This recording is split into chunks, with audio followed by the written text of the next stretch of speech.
Are you willing to fight? Help us save the Oasis.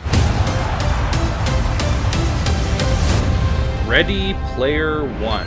I have not read the book, so this is going to be a complete outsider's perspective. I have no bias towards the book versus movie or anything like that. Mm-hmm. I've read the book.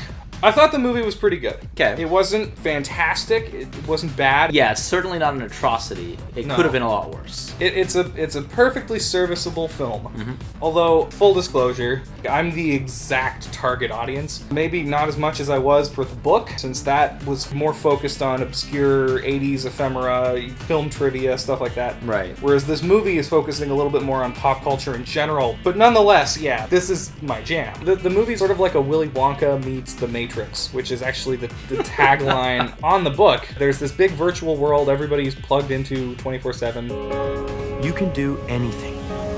Be anyone. Without going anywhere at all. It was designed by this one prolific game designer, and when he died, he created this contest to where if you get these 3 keys and complete these tasks, you are handed over ownership of the entire thing. So yeah, it's sort of like a race to see who can get control over the thing. Is it going to be the big evil corporations, or is it going to be the meddling kids? Yeah. This is war. For control of the future. The movie plays pretty fast and loose with the plot of the book. It only keeps the central premise, the characters, and a few of the main plot points. Pretty much everything else is switched around or removed or changed or is completely new, which is a little bit odd. Yeah. Because the movie was co-written by Ernest Cline, who was the author of the book. Maybe it's just him recognizing that a lot of stuff doesn't translate to screen as well, perhaps. The movie had a good message.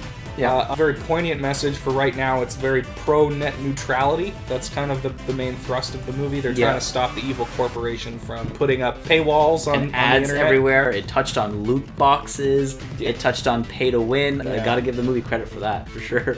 Staying up to date. No, it's a relevant message for today's age. Save the Oasis. Save the world. Save the dream. I also thought it was nice that they included what the main point of the book was, which was that it's important to live in the real world as well as the digital. Right. That's a sort of a big through line throughout the novel, and it's sort of just there at the end of the movie. But I see. Like many of you, I only came here to escape. But I found something much bigger than just myself. That's fine.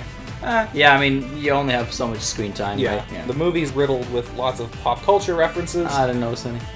No? You did not even a couple? The best parts were the references. My favorite part of the film, there's a film reference in the movie, and they play some music, and I go, oh, it's the music, great. Right, I liked being able to point and be like, oh, there's the, It was really, really great seeing stuff like the Iron Giant or the RX-78 Gundam. You're a big Gundam fan. I am a big Gundam fan. You, if I recall correctly, squealed. Yeah, a little bit. It was a Gundam in a movie. Yeah, no, I'm totally on board with that. The reaction, I think it's great. It's nice seeing, all your favorite video game characters, Master Chief, and I almost said Master Chef running around. I mean, I'd love to go through all of the crowd scenes, yeah. Frame by frame, and try and spot all of them. Every single one, absolutely. That was great, but as far as depth goes, there really isn't much. There's not a ton. No. I thought the characters were pretty good.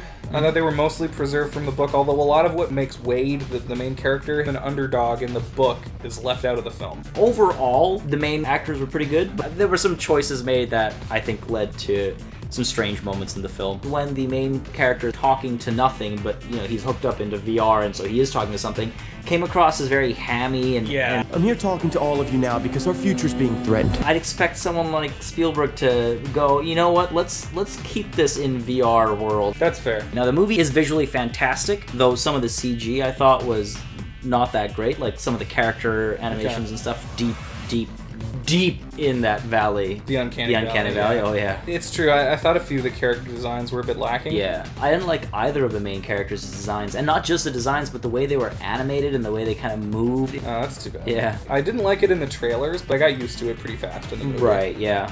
I liked H's design. H was the most interesting silhouette, and even in terms of a character, as far as development and in-universe persona went, I thought H was the most interesting. This modder who's super popular. The cook. Yeah. There's actually some character there. But during the action scenes, what a ride, right? Like, Yeah. great sweeping camera angles, beautifully done visuals, and that was all really nicely shot. I thought the rigs were interesting, like how Yeah. they all have different rigs for going into VR. But basically, I mean, okay, so visuals aside, there were just too many moments that came across as cheesy. You know, forced humor, forced romance. Yeah. A little bit. I'll wave to you from the finish line. McFly. Can we stop doing the prolonged, tacked-on exposition to open a film? Yeah, there was like 10 straight minutes of exposition at the Oh my beginning of the god, movie. yeah, and it kept coming up, like, oh, but let me just explain this thing real quick for you. My name's Wade Watts. My dad picked that name because it sounded like a superhero's alter ego. Is the Oasis. Like People come Peter to the Parker Oasis or for all the Bruce things Banner. they can do. But he The died Oasis when I was was a the kid. brainchild My of mom James was all the talented. talented being My dad picked sitting that here name like because it tiny sounded like a corners nowhere. superhero's alter ego. The Oasis was created by Show me how this stuff is supposed to work. Don't say, oh, and to the movie's credit, it's an adventure film. I like a good adventure movie, and it does all the, you know, right things as far as an adventure film goes. It's got these puzzles. Glad to see that. It's an entertaining film. Yeah. Good ride, visually great. It is a big spectacle film. And absolutely. if you're into this sort of nostalgia mining like I am, I think you'll definitely enjoy it, at least on some level. If you're not into all of this, though, if you think the whole pop culture reference craze is obnoxious and annoying, then you're not going to like this movie. It's totally going to depend on who you are and what your interests are. Okay. I would actually say, if you don't hate the nostalgia stuff, give it a watch. Yeah. Theater worthy. And 3D worthy. You'll rarely catch me saying that. Yeah. Thank you very much for watching ʻseSHən. If you liked this video, please hit the like button and subscribe. Leave a comment down below letting us know what you thought of Ready Player One. There's some other videos up on the screen that you can check out here if you'd like to. If you'd like to receive notifications for future videos, please hit that bell button. Thanks very much again for watching, and take care. Jesus.